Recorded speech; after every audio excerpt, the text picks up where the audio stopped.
¿Te ha pasado que tras analizar tus datos estadísticos, sientes que los números te dicen qué está pasando, pero no logras explicar el por qué humano detrás de ellos? ¿O que tus entrevistas son ricas en narrativa, pero carecen de la fuerza de la generalización?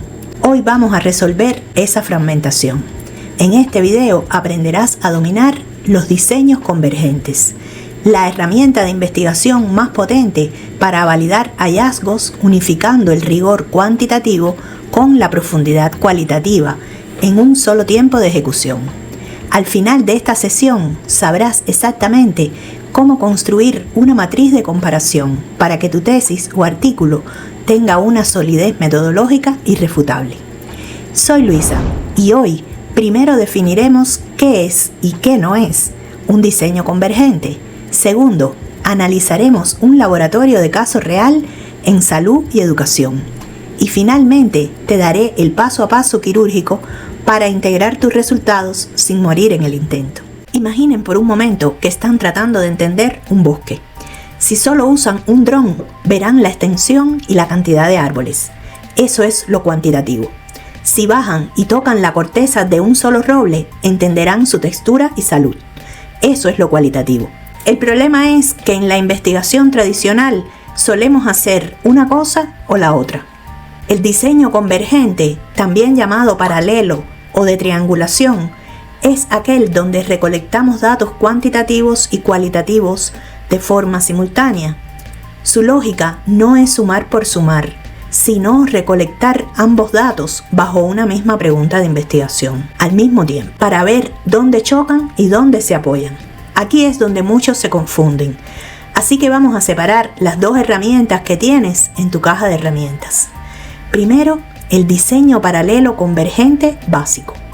Aquí los dos métodos son socios igualitarios. Recolectas tus encuestas y haces tus entrevistas en la misma etapa del proyecto. Analizas cada uno por separado, con su propio rigor, y solo al final, en la mesa de interpretación, los pones frente a frente. Es ideal cuando buscas triangulación pura. Lo que dicen los números es lo mismo que dicen las personas. Pero, ¿qué pasa si tu estudio es mayoritariamente cuantitativo, pero hay un proceso que los números no explican?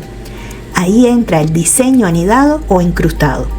Imagínalo como un método capitán que lleva a un invitado a bordo.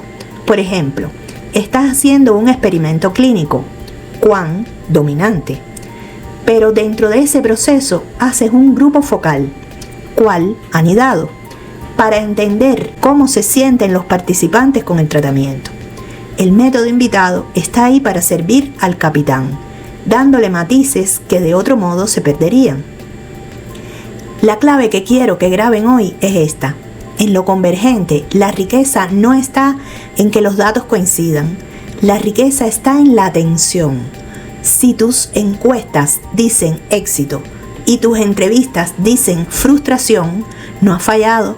Al contrario, has encontrado el punto exacto, donde tu investigación se vuelve oro puro. Para que esto sea no solo teoría, analicemos un caso de estudio técnico. Imaginemos un hospital que quiere evaluar la satisfacción de sus pacientes. En el carril cuantitativo, aplicamos una encuesta estandarizada a 500 personas. Los números dicen que la satisfacción es del 85%. Parece excelente, ¿verdad? Pero en el carril cualitativo, realizamos entrevistas en profundidad con 20 de esos pacientes. Aquí descubrimos algo que los números ocultaban. Aunque están satisfechos con el tratamiento médico, sienten un miedo profundo por la falta de información clara sobre el postoperatorio. ¿Qué hacemos aquí? Al triangular descubrimos una divergencia. El número dice todo bien, pero la voz dice tengo miedo. Este es el punto de quiebre fenomenológico. El diseño convergente nos permite reportar no solo el éxito estadístico, sino la brecha crítica en la comunicación que el hospital debe cerrar. Llegamos al corazón del diseño convergente. Aquí es donde muchos investigadores tiran la toalla y terminan entregando capítulos separados. Pero tú no vas a hacer eso. Integrar no es mencionar que hiciste entrevistas. Integrar es lograr que el dato numérico y el dato narrativo se interroguen entre sí. Para lograrlo, vamos a seguir una ruta de 3 niveles de profundidad. Nivel 1. El análisis en silos rigurosos. Antes de mezclar cada método, debe ser impecable por su cuenta. No analices tus entrevistas pensando en tus gráficos. Haz tu codificación temática cuál y tus pruebas de hipótesis o descriptivas cuán de forma independiente. Si tus temas no tienen fuerza propia y tus estadísticas no son sólidas, la mezcla será débil. Nivel 2. La construcción de un Joint Display. Matriz de integración.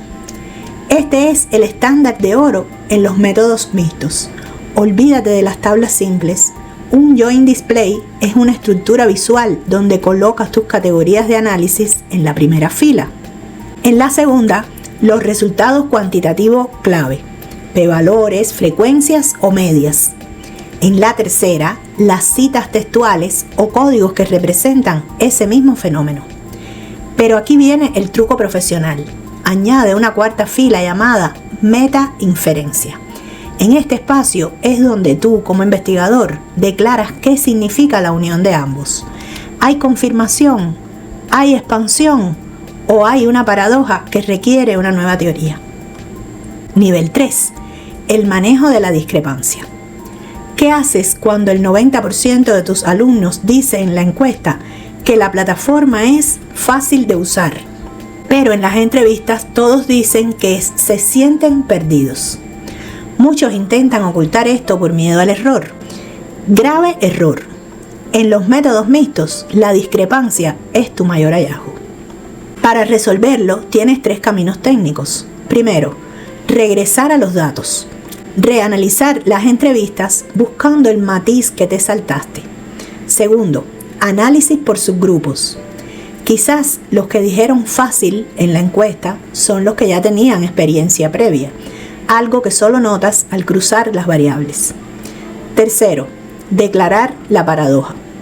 Escribir honestamente que el fenómeno es multidimensional y que la percepción subjetiva choca con la acción reportada.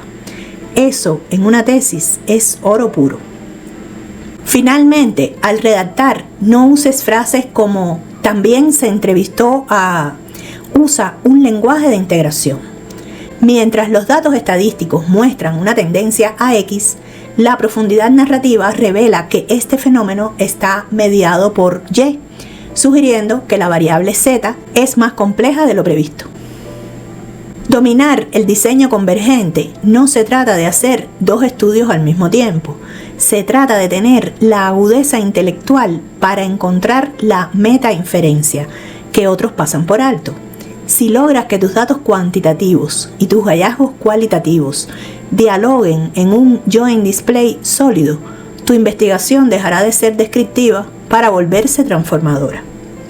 Sé que la fase de integración es la que más dudas genera. Por eso, para que no tengas que empezar desde cero, he preparado 2 recursos que puedes descargar ahora mismo en el enlace en la descripción. La plantilla PDF, matriz de triangulación convergente, con la estructura técnica exacta que necesitas para tu tesis o artículo. Y segundo, el checklist, 5 pasos para validar la concurrencia, para que asegures el rigor metodológico antes de recolectar el primer dato. Si este video te ha dado la claridad que no encontraste en los libros de texto, compártelo con ese colega que está atrapado en la ensalada de datos.